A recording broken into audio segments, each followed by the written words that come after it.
di skrin TV anda ataupun telefon bimbit. Ini adalah pasukan versatile yang menggunakan jersey berbelangkan hitam. Kalau untuk pasukan Southern Ocean menggunakan jersey berwarna kuning. Southern Home ke? Southern Home kan? Dimula untuk perlawanan yang keempat minggu yang pertama Golazo League Division 2 antara pasukan versatile dan juga Southern Ocean.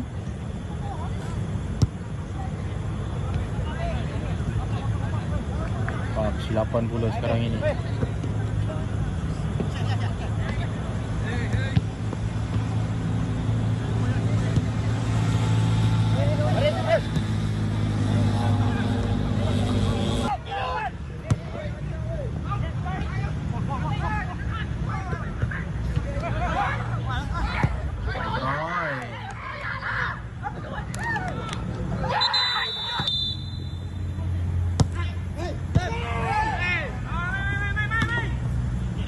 Kuatkan.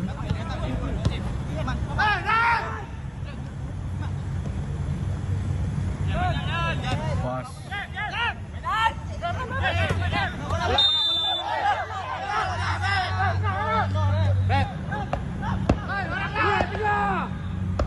Untuk cross.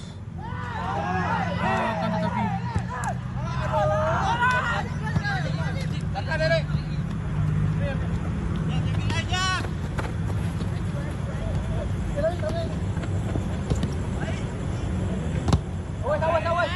lain akan diarah.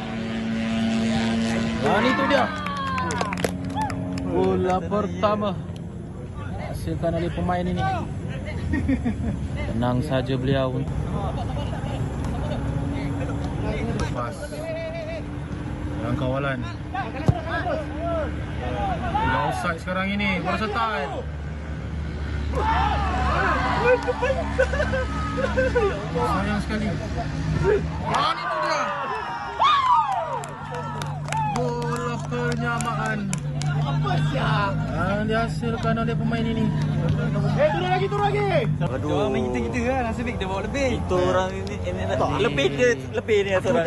Jangan jumpa di lain hari, di lain tempat. Kita jumpa di luar harapan. Terima kasih kepada penonton-penonton yang sudah hadir ke dalam visual live streaming. Jangan lupa subscribe. Ya. Kita akan jumpa di lain hari, di lain tempat. Ada pun kata okey-okey aku. Bye.